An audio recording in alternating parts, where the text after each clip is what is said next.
So Snitcher is in quite a category, and you all have managed as a really scrappy startup to get above $1 million ARR with just 3 people. How did you pull that off? A lot of work, man. We had a bit of resources to work with. We had some money to run ads and get some traffic coming in and actually start to grow it out. And since then, I think it's just been following the basics, trying to understand, okay, why are customers coming to us? What is it they need? What do they need to achieve? What resources do we need to give them in order to understand that what they want to achieve is possible with the product, and then go about implementing the product to achieve their goals. And I also built the sales process around that as well, that it wasn't so much based on trying to sell people. It was more just based on, okay, you've come to us for a reason. So we call them scenarios. Under each scenario is a couple of different use cases. So then we could chat with the customer about the different use cases that they could implement and see what they felt would move the needle the most. Every SaaS company plays for high stakes, but what does it take to dominate the market right now? Welcome to Paris Talks Marketing, the podcast where we dive deep into the latest trends and strategies in SaaS marketing that are really working today. I'm your host, Paris, and our guests are SaaS CMOs, founders, and specialists, and we discuss one trendy topic in the industry per episode. Ready to unlock the true power of marketing strategy? In this theme, we'll explore the world of cutting-edge marketing strategies and tactics that are shaking up the SaaS industry. We'll share insights on testing new tactics and uncover the latest developments from digital landscape giants like Google, Facebook, and LinkedIn. We'll also explore how AI is revolutionizing the digital landscape and transforming marketing tactics. So grab your headphones and get ready for a marketing strategy masterclass with Paris Talks Marketing. Hi, everybody. Welcome back to another episode of Paris Talks Marketing. Today, my guest is Rohan Hayes. Rohan was born in South Africa, attended boarding school from a young age, and studied price risk management. He also lived in 5 countries to date. His professional journey began in the commodities industry before discovering a passion for marketing and winding his way into tech. This approach has made him a firm believer in a more systematic formula for growth. Outside of building Snitcher, he has competed at an international level in skydiving, representing the Dutch Canopy piloting team. When he's stuck on the ground working, you'll probably catch him talking to dogs. All right, Rohan, welcome to the show. Hey, Paris, thanks for having me. It's so many cool nuggets to unpack just in your bio there. But I want to start with the talking to dogs thing. What is that about? Do you have dogs? No, I grew up with dogs. I grew up with dogs since I was, when I was born, there was already dogs in the house. So, very used to them. And whenever I walk down the street and there's a dog, I'll go say what's up. I obviously miss not having dogs at home. My girlfriend definitely looks sideways at me when we're walking down the main street or whatever, and there's a dog there, and I stop and start talking to the dog. Nice.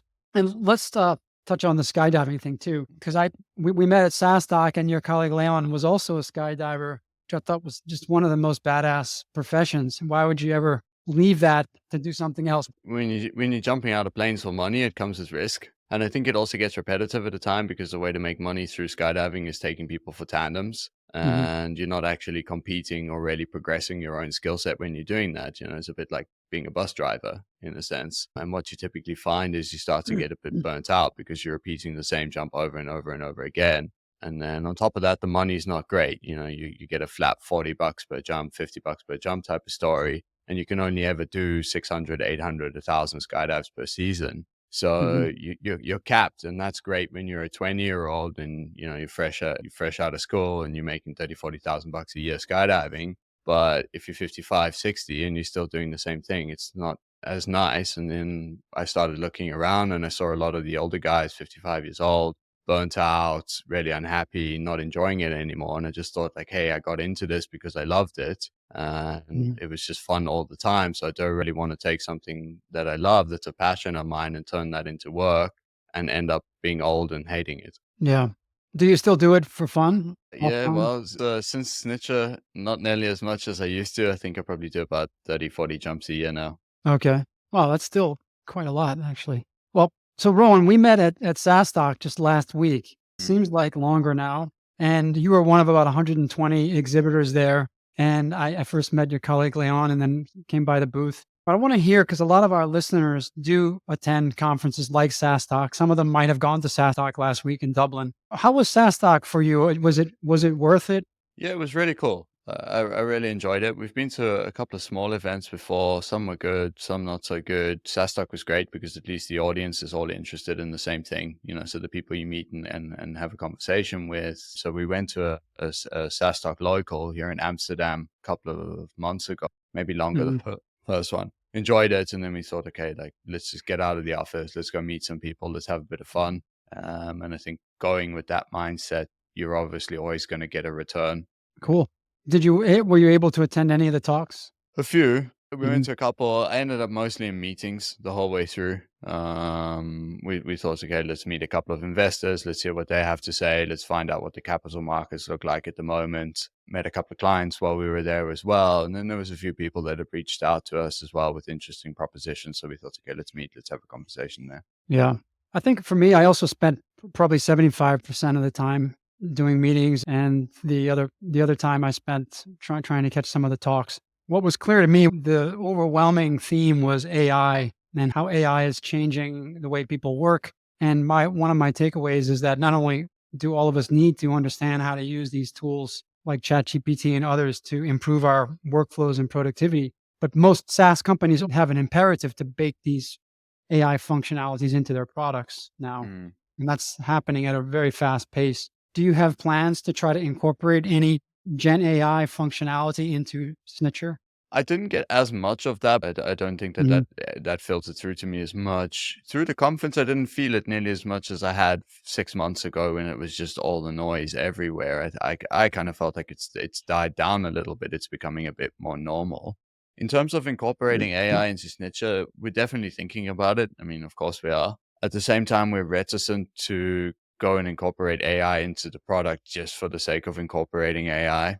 So we're sort of sitting back a little bit and just watching what happens in the market. How are companies doing this? What's a nice to have but does nothing AI baked into your product, and what actually moves the needle with your customers. Yeah. And I think I that's a do good. agree. I've seen even in a lot of the SaaS tools that we use here, I've seen some pretty underwhelming attempts at AI that does this or that. And recently, we use ClickUp, and ClickUp has an AI functionality, but I think that wasn't quite enough for the upgrade. Thing is, I mean, ChatGPT pretty much does it all, eh? I work with ChatGPT every day. I got it open Mhm. as a window every day, and then ChatGPT covers the basis of 90% of the use cases. Yeah. So baking something in that ChatGPT already doesn't make sense to us. It's trying to figure out, okay, what is the ground that ChatGPT doesn't cover, and within that, what is actually going to be valuable to customers. Yeah, that's a good way to think about it. Let's take a step back and tell me what is Snitcher? What does it do, and where does it fit into the modern MarTech stack?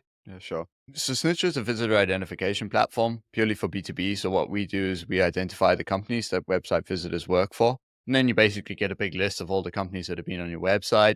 But along with that, you get a set of filters so you can really start to drill down into those organizations and find, okay, what is my ICP? What companies are actually in my target marketing visiting my website? Mix some behavioral filters into that to understand what are the really engaged ones? How did they find my website? And then we take that information, integrate with CRM, so you can push that into, HubSpot for sales or whatever it might be. But Mhm. you can also start to look at the customer life cycle as well and understand, okay, if I've got a lost deal and a company associated to the company associated to that lost deal is visiting the website, let's get a signal out to the rep that lost the deal and say, hey, go reach out. So Mhm. really trying to supply pieces of behavioral information relevant to each stage of the customer life cycle. And then we also take it and put it back into Google Analytics. And the idea behind that is Google Analytics is a very quantitative heavy platform. There's not a lot of qualitative insights within Google Analytics. It's all Mhm. anonymous data. So what we want to do with our customers is get the data back in there and get them to start understand, what ads, what channels, what content is actually driving our target marketing and engaging with it. Or on the flip side, what measures are we taking that's just driving a lot of bad traffic that we're never going to sell to, and let's turn those off and go Mhm. put the budget into something that's actually performing better. Yeah. So in terms of where it fits, it certainly fits in with integrating with CRM and with analytics. Can you actually send that to analytics and create an audience based on those companies? Yeah, so that's precisely what we do within GA. I mean, UA Okay. used to create segments. Now you still actually create segments, and then off of the segments, you build an audience. And then Yeah. you can take that audience and push it back to Google Ads. Yeah, I think now one of the nicest features of the upgrades to GA4 is that you can really now, and you should be integrating Google Analytics with Google Ads, because prior to that, if you were the only way to do data-driven attribution in Google Ads was to use it directly inside of Google Ads, but not importing audiences from Google Analytics. But now with GA4, you can do that. You can do data-driven attribution, and you can do really sophisticated audience building. I think this is one of the most interesting use cases. If you've got, I mean, if you've got a good volume of traffic, and you can see, well, you can identify the companies and you can see what pages they go to and how far they progress down the funnel. You can run remarketing campaigns based on how far they went in the journey. So if somebody came to my homepage and then bounced, I still want to talk to them, but I have a certain message for them versus somebody that made it all the way to my demo booking page and maybe even started filling out the form, but for whatever reason they didn't finish it. I really want to talk to those people, and I have a very different message for them. And then there could be some steps in between. There could be people that look at case studies. There could be people that read the blog. But that's where it gets really interesting. I think is that you can create these very specific, highly segmented remarketing audiences, and then push them back into Google Ads. So we're starting to test the demand gen ads now, and I think it has a lot of promise. And I think it can really compete with other offerings on the social media platforms like LinkedIn. So that'll be interesting. So Snitcher is in quite a category, and you all have managed as a really scrappy startup to get above 1 million ARR and above around 400 plus customers, paying customers, with just 3 people. Is that right? Yeah, that's true. Yeah. Yeah, we hit 1 million So 2-3 months ago now. Yeah. yeah, that's awesome. So how did you pull that off? A lot of work, man. Well, so I didn't start it. Yera started it. He started it 5-6 years ago as a side project. And we got together about 2 years ago now. And how did we achieve it? Well, he suffered through the flat bit. He suffered through the really flat bit and got it off the ground, got the first bit of revenue coming in, So then we had a bit of resources to work with in terms of we had some money to run ads and get some traffic coming in and actually start to grow it out. And since then, I think it's just been following the basics, trying to understand, okay, why are customers coming to us? What is it they need? What do they need to achieve? What resources do we need to give them in order to understand that what they want to achieve is possible with the product, and then go about implementing the product to achieve their goals. And I also built the sales process around that as well, that it Mhm. wasn't so much based on trying to sell people. It was more just based on, okay, you've come to us for a reason. It's probably one of 3 or 4 reasons. So we call them scenarios. So we built out a list of scenarios. So they're here for 3 or 4 scenarios. Under each Mhm. scenario is a couple of different use cases. So then we could chat with the customer about the different use cases that they could implement and see what they felt would move the needle the most or made the most sense with their tech stack, and then work Mhm. with them to go and implement it and try to do that in quite a scalable way. The scenario playbook thing works pretty well because you sort of take the guesswork out of the window and you just slot someone into a scenario and then pick the Mhm. playbooks relevant to that scenario. And then with PLG strapped up to that, you can actually start to serve customers. You can look at the scenario they're going through and serve them the playbooks that they want along the way. Great. I'm trying to pull up the website right now. There's 3 use cases that are very clear, and they're also in the solutions drop down, which is for sales, you can discover, qualify, and prioritize high intent target leads. For marketing, reduce waste, personalize the journeys, improve the retargeting or remarketing, which is what we just talked about. And for agencies like us, drive more qualified leads for your clients. And that's all really interesting. So I can immediately identify with the persona of agency, or as you called it, my scenario is an agency. We do use the scenarios a little differently. So the way we use the scenarios is we say, okay, is it 80% organic traffic, 20% paid? If in the case of a marketer, or is it 80% paid, 20% organic? So that would be 2 different scenarios. Pure ABM would be a different scenario. And then Mhm. based off of their marketing mix effectively, which is their scenario, we can then pick a use case, and then we go and look into the sales team and say, okay, what's happening with sales? Do they have a high volume of deals with a low ticket price, or do they have a low volume of deals with a high ticket price? And then there's Mhm. use cases under each. Oh, I love that. That's getting the wheels turning in a big way. So let's say you got 80% organic, 20% paid. Then should you be looking at how, well, the first question is, am I bringing the right kind of companies in my organic strategy? So would they then think about, hey, am I producing the right types of content? Or what else could they be thinking about if it's 80-20 organic paid? Typically, what we find with companies that have a lot of organic traffic is they have a relatively low percentage of ICP, or ideal customer profile traffic, coming over the website, because they Hmm. just can't really control that variable. I mean, some do quite a good job of writing bottom of the funnel SEO content or middle of the funnel SEO content that's way more targeted. But for the most part, a high organic website's not going to see a lot of relevant traffic. So then it's just figuring Hmm. out, okay, what of the bit of relevant traffic that's being driven, what is driving, if we had to look at the concept of topic clusters, trying to figure Hmm. out which topic cluster is performing best with the target markets. And then it's like, okay, well, let's continue to double down on that. And then let's Hmm. look into the paid and see how paid is moving the needle, to try to understand, of the qualified traffic, can you actually better retarget that, and Hmm. use the bit that you do have more effectively, and then start looking into paid to actually drive a higher volume of qualified traffic over the website. Gotcha. So this really is, are we talking about account-based marketing here? Or is it? I wouldn't say account-based marketing. I mean, you can definitely use it for account-based marketing. You got your Hmm. 200 list of you got your 200 target accounts, and you're running through various channels to pull them onto the website. But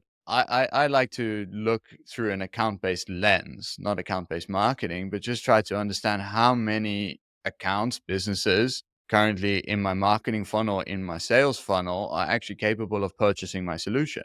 Because I could, if I'm selling to software companies and a CMO, I could have a CMO from a retail company, but they're not going to buy from me because it's not the right fit. So I Hmm. prefer to start with the companies and figure out, do I have the right fit of companies here? And if I've got the Hmm. right fit of companies, then I can start to try and tweak it for the persona. Gotcha. I think that's a very sensible approach. If a company is unqualified, what's the point of going any deeper into any specific roles? Yeah, precisely. Yeah. Yeah. What a tool like Snitcher does is it allows you to group those companies by any type of dimensions. I can group them by size, geography, by industry, and then I can bring a remarketing list into GA and then later into Google Ads, which is grouped by that dimension which I care about. So I could say if I'm targeting cybersecurity companies, I can group that segment from the Snitcher data and then create an audience of an industry specific audience in GA and then Yep. remarket to that audience with industry content. Yeah, precisely. You did hit the nail early on the head. You hit the nail on the head earlier, Paris, when you mentioned having enough website traffic or data. I mean, Yeah. if you've only got sort of 300, 400 companies visiting your website a month, it's very difficult to start to do this. You need a bit of data to Mhm. play with. So 5, 6,000 hits a month plus, and you can actually Yeah. start to dive into these audiences. Yeah. Yeah. Um, Well, we could really go down the rabbit hole when it comes to segmentation and then micro segmentation. And I'm thinking, I mean, a tool like Snitcher, it has such a massive TAM. The addressable market is huge here because it's practically, how do you narrow that? If I mean, you've got use cases for sales, for marketing, and for agencies, but that's in the millions of ICPs right there. So how do you narrow that down, either by industry, by company size, or by geography, by something else? Are you able to narrow that down into a TAM that you can really address more narrowly? Yeah, definitely. So we started off with size. We ran a couple of calculations. Like, we realized with enterprise clients that it just doesn't make sense for us. The Mhm. time and the energy that goes into winning an enterprise deal and the value that we get from it, it's much easier to go and win 5 or 6 smaller deals that are worth more revenue at the end of the day. So then we basically ruled anything of 500 employees or more, which, okay, not quite enterprise, but 500 employees or more, we ruled out. And Mhm. then on the bottom end, we looked at companies with less than 10 employees, and we just realized, they don't have the bandwidth or the resources on the marketing or the sales front typically to actually use this kind of data. And And most likely they don't have the traffic either to their no, website if that's small. precisely. So then that's how we took the first step of kind of narrowing in. Okay, so we're looking at like 10 plus employees to a maximum of 500. In reality, it's Mhm. more about 300. And then from there, it made sense. Businesses selling high ticket items, because if they can get one identification or one signal and close a big deal, the tool automatically makes sense for them. So Yeah. that's your old school businesses, manufacturing, industrial automation, etc. But what we found with them is they use the tool in a very, I guess, simplistic way. It was just a list of leads to them. And that's not the direction we wanted to go in. We didn't want to just be a leads provider. So what we started to Mhm. understand is financial services companies, software, IT, marketing, especially bit more tech savvy and a bit more capable of using the data in a variety of different ways. And as we built out these use cases, they could take the use cases and really run with them. We didn't have to hold their hand all the way to the end. We started to focus more in on the industries that are a bit more tech savvy and at the same time also have a higher volume of traffic. Yeah, makes a lot of sense. If you got a high ACV, the ROI from a tool like this is a no-brainer. Payback is immediate as soon as you have one successful experience or use case closing one deal. I'm looking at the pricing page now, and I remembered we talked a bit, or it could have been my chat with Leon. But you all certainly are competing with a couple of gorillas in the category like Lead Forensics and Lead Feeder. And I remember that you all do differentiate on your pricing model. Can you talk a little bit about how you do things differently there with pricing? So I think lead forensics, from the bit that I do understand, is very much value-based pricing. You can have a conversation with 10 different customers or prospects of theirs, and they'll all get different pricing for the same amount of website traffic. Don't take me at my word for that one, but that's the experience that I've had. So we decided, okay, let's be just super clear and very transparent. This is what you have and this is what you pay for. Leadfeeder followed a similar pricing model. They've had a merger recently, or about a year ago, and they changed their pricing model. They've definitely tried to move up market and made the pricing model more complex. So for us, it made sense just to keep it simple, keep it transparent, and don't overcharge customers for the identifications. Our price per identification, we decided to keep that low. Gotcha. I'm pulling up Lead Forensics pricing page, but they don't show pricing, which really annoys me. They show the plans and the comparison of the plans, but no prices. Whereas you guys are much more transparent. Yeah, it's definitely helped us. When you're having a conversation with someone and you can go onto the website, you can just show them this is how many company identifications you get a month. This is what you're going to pay for it. And then it's a case, something I think we do pretty well is break down the price for them. So initially they're looking at, okay, they're getting 2,000 identifications a month. It's going to cost them $249. And that's how they look at the bill. But starting to, as you go through these scenarios, the different marketing and sales scenarios, and get into the use cases, you can actually take that price and break it down into a few different areas. So, okay, 20% of the traffic is qualified. So that's a portion of the bill that goes towards leads for sales. But then 20% of the traffic is completely irrelevant. It comes from education or whatever it might be. Industry sectors that you're just never going to sell into, so that you can start to use as an exclusion list within Google. So there's a value put onto that. And then there's the retargeting in the analytics. So you can actually take that 249 and break it down across potentially 2 departments and a couple different areas within each department. And we found in doing that sort of changes the number and makes it look a lot cheaper and make a lot more sense, because there's multiple areas of value and a piece of the price is assigned to each area of value. Yeah, I like that a lot. And it's a lot more simplistic. I mean, I have it up here starting at $39 a month, and then a tiered structure as the identifications grow. And just to be clear here, if you wanted to build a remarketing list of, let's say you identified 200 companies, your remarketing list is not 200, but it might be all of the marketing and sales people in those companies. So maybe you target 10 people per company.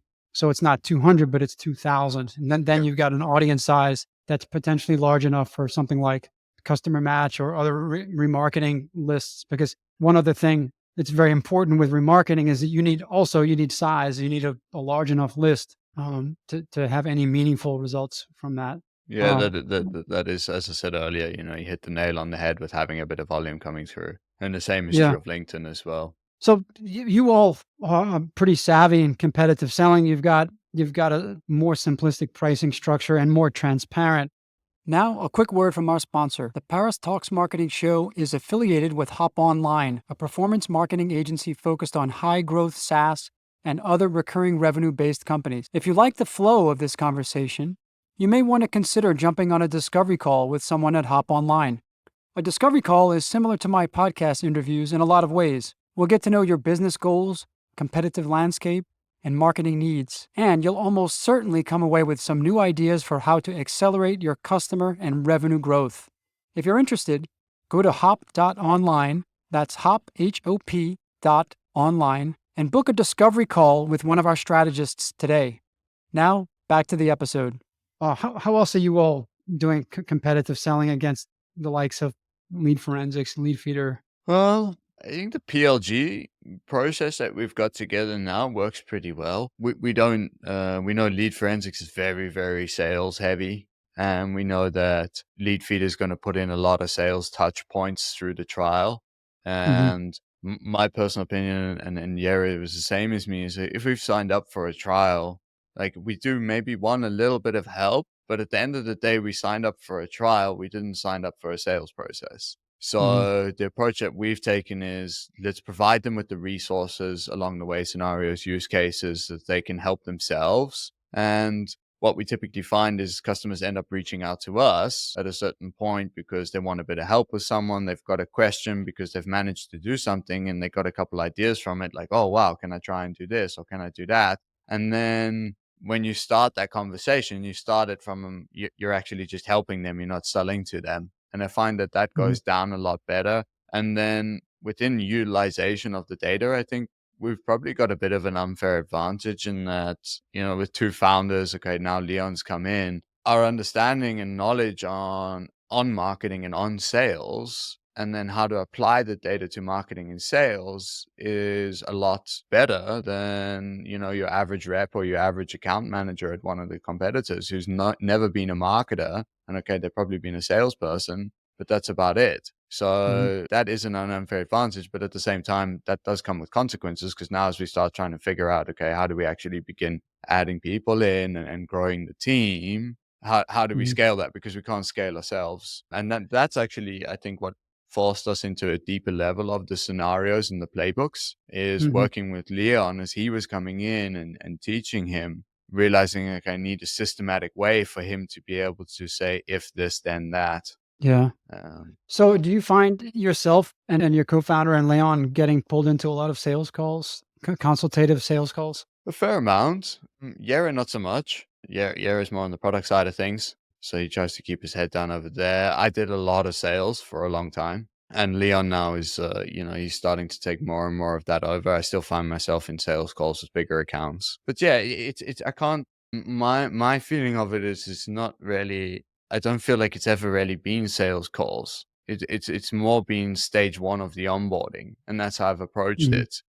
The first call, even though Mhm. it's during the trial, this is stage one of onboarding. Mhm. And what's the biggest problem that you're occurring, and can we solve that problem with this product? Yes. Okay. Well, let's go and set that up. Stage one of the onboarding, and if I can get stage one of the onboarding right, and people can understand, well, there's stage 2, 3, 4, 5, 6, 7, 8. Then they get Mhm. excited, and by extension, then they actually want to purchase because they want to get to the next stages. Yeah, gotcha. So, the trial, is it, 14 days? And right now, roughly how many of your trials are converting to paid? If we had to clean out, so we get a bit of trash coming through the trials, signing up with the Gmail address and adding Google as the website to be tracked and stuff. So if we clean that out, we Mhm. got about 25%. Oh, okay. That's not too bad. So some people, the junk, that 75% that churns out of the trial, are they, they're identified by using a non-work email, and then they'll put the tracker, or they'll put the domain as not Uh, their own domain? oh, no, no, no. So we filter that out first, and then we look at Okay. trial to paid rate, and Oh, 25% okay. of what could be potential purchases. Qualified, okay, qualified trials. Yeah, qualified trials will go on to purchase, yeah. And then we Yeah. split. So we run a touch, no touch process. So smaller accounts below 349 a month, we're not really going to touch them much. Whereas accounts larger than 349, we will drop them a message or two, especially now that Leon's come through, we've got the bandwidth to do it. We will drop them a message or two through the trial and basically Yeah. just try and find an insight. Hey, hey man, I found this that likely has an implication for your paid advertising, or like it looks like a lot of your SEO is driving unqualified accounts. Is this the case? Would you like to have a conversation on how Mhm. we would fix that or what we would do with it? Yeah. Yeah, I imagine that a lot of people really need that consultative approach to give them the ideas, the plays from that playbook that they may not be aware of. And when you all are acquiring, and I presume you all are acquiring leads, free trial leads through paid search, are you all acquiring them on the basis of the sign up, or the qualified trial that meets a certain criteria of company size, Well, we look at both. use So, cases? we look at the total number of signups we drive, and then we look at the total number of signups that install a tracker. And then we look at the number of signups that have installed the tracker that could potentially purchase the product. Yeah. Are you asking the size question in a form field, or are you enriching that with a third party tool? Yeah, we do that on the back end ourselves. Yeah. So you do an enrichment to get the company size and industry. So you got company size, and then installing the tracker is really, that's the time to value for product led growth, isn't it? That's the indication that they're really able to use the product. Well, you all are not charging annually, but you're charging per month, right?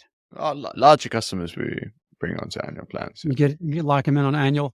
And do you try to go after a specific payback period on that acquisition cost? I like to payback periods at about 4.5 months now, but that's total marketing, sales, everything, acquisition costs. And I like to keep it in and around there. That's sort of like as we grow and as we increase expenditure, I like to try and keep the payback period in and around 4 to 5 months. Yeah, that's good discipline there. Well, I guess it also depends if you're raising. Are you all raising money, or have you raised in the past? Not fully bootstrapped. Okay. So yeah, hence a bit more discipline with that side of things. Yeah, I hear you. Yeah. Yeah. I've seen the funded companies, particularly during COVID when the valuations were booming. I've seen that, and this was dictated by by the VCs, but payback periods were going to 12 months, 16 months, 24 months. And then I think it starts to get really shaky if you're going to push the payback period out further than a year. I mean, you better have something really special, because to me, that's just too long for that cash not to come back. It really depends, Paris. If you're selling multi-million-dollar deals with multi-year contracts, then yeah, sure, push it out to a year or two. Good point. Yeah. But for us, where we sit with like our lifetime values and our ACV, 4.5 months is a good bet. That we can have a real healthy LTV to CAC of like 4. So prefer to that keep, is very healthy. yeah, prefer to keep that in shape. And really, I guess it's just trying to set the base. We can start to tweak it and move it as we go. And especially now as we start to hire, we really want to get people that are going to come in and bring a completely new skill set to the table that we don't have.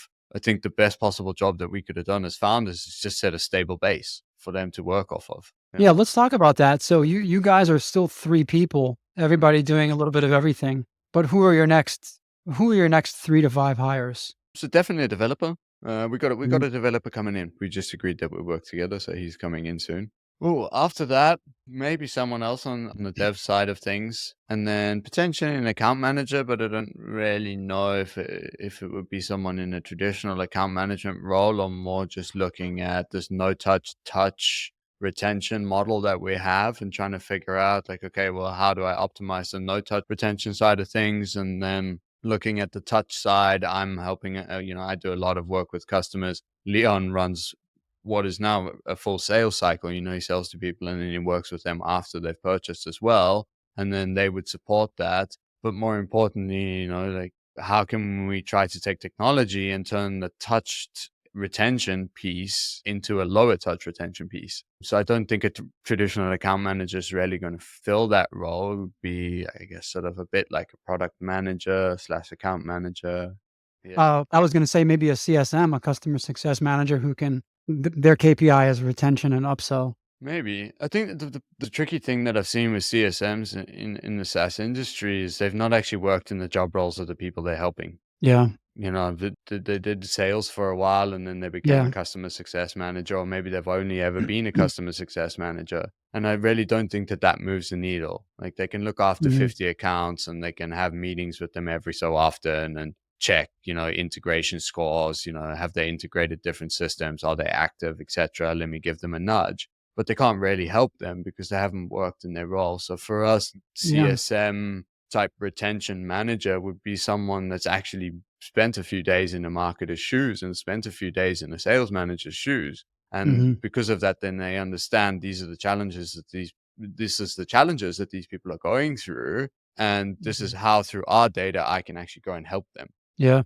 Do you ever look at what's happening with your customers' traffic? If let's say one of the customers starts to really crush it with SEO, or maybe they double down on PPC, but they got a traffic spike, does that raise a flag for you all that you all should go and engage that customer to tell them how to handle that increased traffic in some way? Yeah, if there's a big spike, for sure. To be honest, I find our customers are really cool. because what will happen is, someone's paying $3.49 a month and they turn on some paid ads and they completely blow out the bill and it goes up to $7.49 a month. And they'll Mhm. end up coming into the support chat or sending me an email and just saying like, "Hey, Rohan, like we got whacked with a big bill this month." And then we'll jump on a call and say, "Okay, let's figure this out."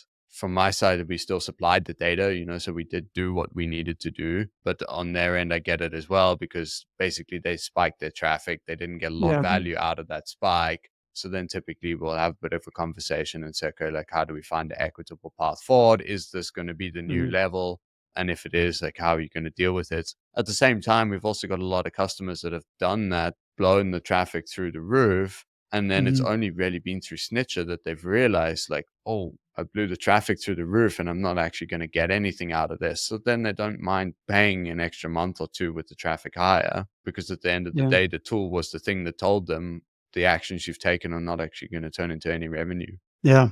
Well, yeah, I guess I imagine that's nice of you all to be willing to negotiate, but maybe not so scalable long term when you've got 4,000 or 40,000 customers making these kind of exceptions. But I think at this point it shows that you're willing to work with your customers Precisely, because man. I I yeah think that's it. We're all in the yeah game to win. Like, if our customers are not having a good time and they're not winning themselves, then we're certainly not going to do very well.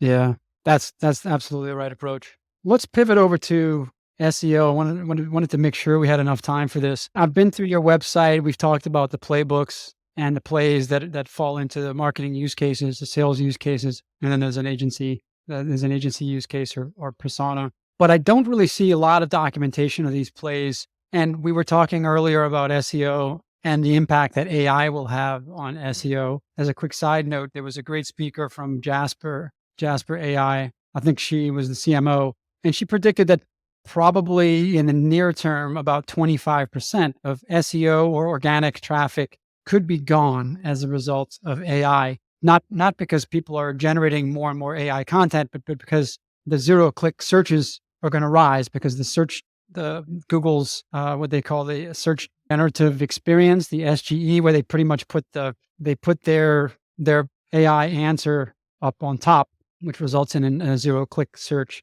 But that increase of the zero click searches is going to wipe out about 25% of organic SEO traffic. I kind of believe that too. I don't know how fast it's going to happen. But you and I were talking about content generation and content marketing. And historically, has been the way to build a brand. And for you, it's a strategic imperative to build the Snitcher brand so that you can be among the top two or three in your category within a couple of years, because you do have the product excellence to support that. But if everyone is basically going to be turning to these tools to generate content, and the content is good actually, and it's useful, and Google recognizes it as being helpful to the user, and Google ranks it, and some of it's produced by Google's own horse in the race, Bard, then is it a race to the bottom with SEO? Are we basically going to start looking at all content on the web that's ranked by Google that we go see as being AI generated with no limit in terms of its scalability? So if I used to be blogging 4, 6, 8 times a month, now I'm blogging 40 times a month with AI, and I'm flooding the internet with all this AI driven content. But I have to do it because my competitors are doing it.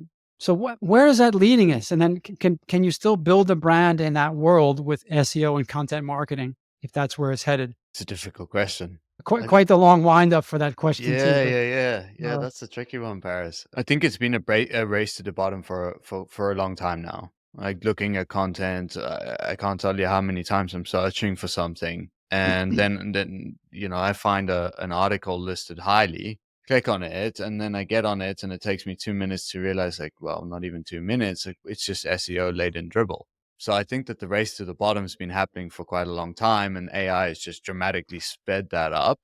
yeah, AI is making that dribble sound a little bit more cohesive, but it still is. Much better, and It's a it's not higher an form of dribble. advantage because we've all got Hmm. it. So yeah, then the Yeah. big question is, how do you build a brand? At the same time, I don't necessarily think it's a bad thing, because having looked at a lot of SEO heavy websites, what I typically find is that there's a low percentage of ideal traffic, as I mentioned earlier. So I think it's gonna kind of remove this idea of, okay, we need to start a blog, we need to write content, and we're gonna get free website traffic, and we're gonna get free business out there. and people are going to start to look at it and think, okay, well, there's an opportunity cost to doing that. So we can take the AI and we can do that, but we're not really going to move the needle anymore because everyone's doing that. So what is the opportunity cost to content? What else is out there that we could be doing that we can actually control the quality of what comes through it? And is that a better investment? So LinkedIn might be a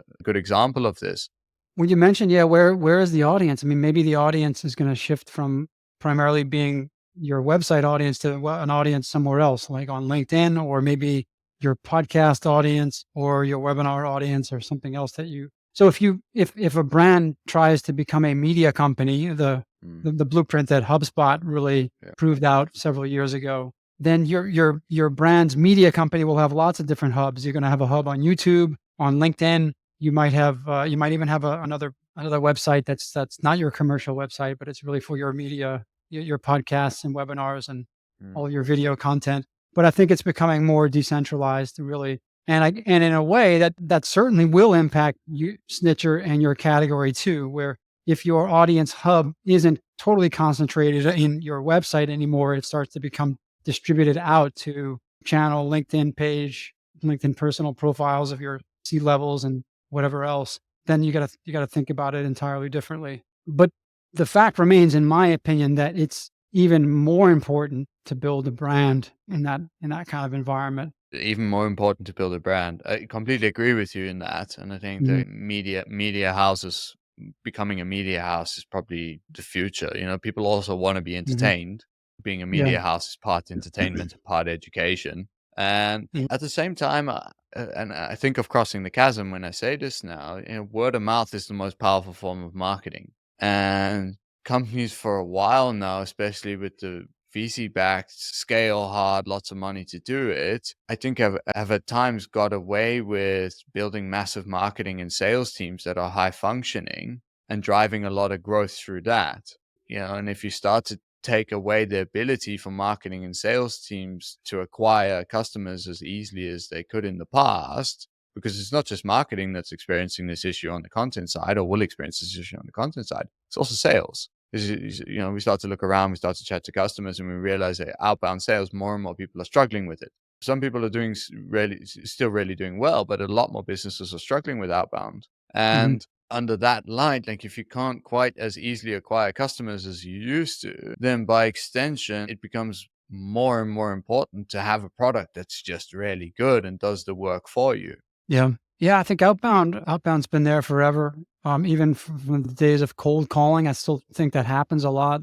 And even outbound's getting juiced up a little bit now with AI. You can do personalization at scale with cold email outreach. But I do think there's still an over reliance on outbound with salespeople. You're playing the numbers game. If I'm going to make 100 calls, only one of them might progress to the next stage, or send 100 emails or whatever it is. And AI is doing exactly the same thing on the content side of things, because AI can now go and make the average sales email a bit better, but it's going to massively ramp up the volume. So the noise just goes through the roof, and the email providers are getting better at filtering the spam out as well. So it's the same problem. That said, I'm still shocked by how many non-personalized, absolute crap emails that I'm getting. Man, not even putting my name into the into the merge tag. The best is the hello dear. I get a few of those for SEO guest posts, and hello dear, and or sometimes it's just hello blank with a comma. But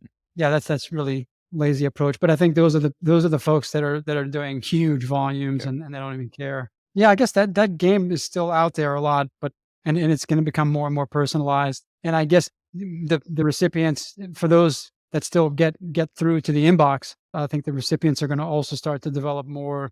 They're going to become more and more numb to even personalized emails and wondering, all right, this was a bot. Clearly, it went and it scraped this sentence off of the LinkedIn company page description or something or whatever else. But I think there's still a window for outbound, because I think that 95% of the outbound stuff is still complete garbage, and they haven't really embraced the AI tools that are there yet.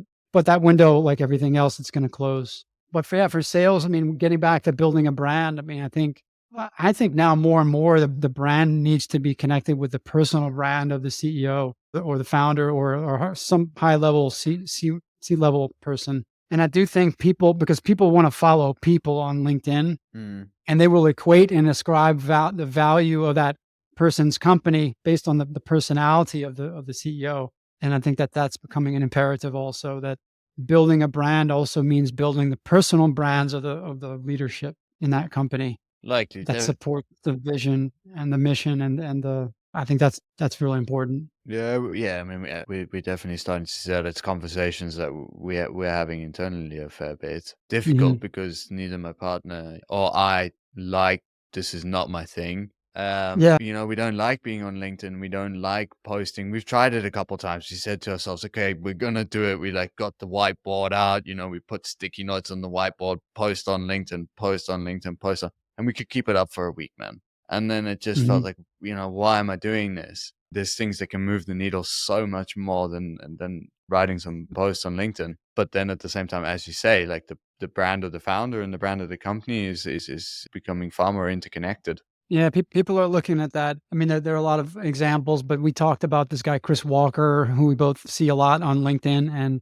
then, of course, there's Gary Vaynerchuk. We all know what these people have built up their personal brands. I mean, their personal brands are driving their companies entirely. Yeah. I mean, people want to hire VaynerMedia because of Gary V's brand, and it's because of the personal brand. And it's not always easy, and not every CEO wants to really come out from behind the curtain and make that kind of investment. But I think looking at Snitcher, I think the best way for you all to get started would be to launch a podcast and to produce those plays for those playbooks through recorded conversations with your customers on a podcast, and then give those podcasts to whoever to repurpose that into the playbooks that you can publish, because that stuff is not possible to be generated right now with AI, I think. These are the stories. You can't ask ChatGPT to tell you, how is my top customer using Snitcher today? I mean, they won't know, but you'll have to get it out through an interview. I think that's the way forward. Yeah, that's not a bad shot at all, Paris. It's not a bad shot. Speaking of the hires, you asked, who are the next hires when we spoke about someone on the dev side and someone sort of more on the retention side of things. The other one we're thinking about is someone specifically to fill that gap, to start to engage with our customers more and produce more content for our customers and manage processes like that, like the one that you spoke about now. Certainly makes sense for that.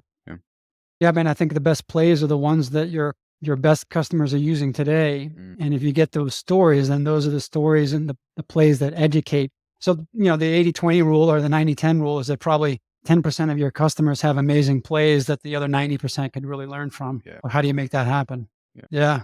Well, this has been awesome, Rohan. I think I've monopolized way more of your time today than I had planned, and we could go on and on here. Tell me, what did I not ask you that you wished I would have asked you, or anything else that you think would benefit our audience?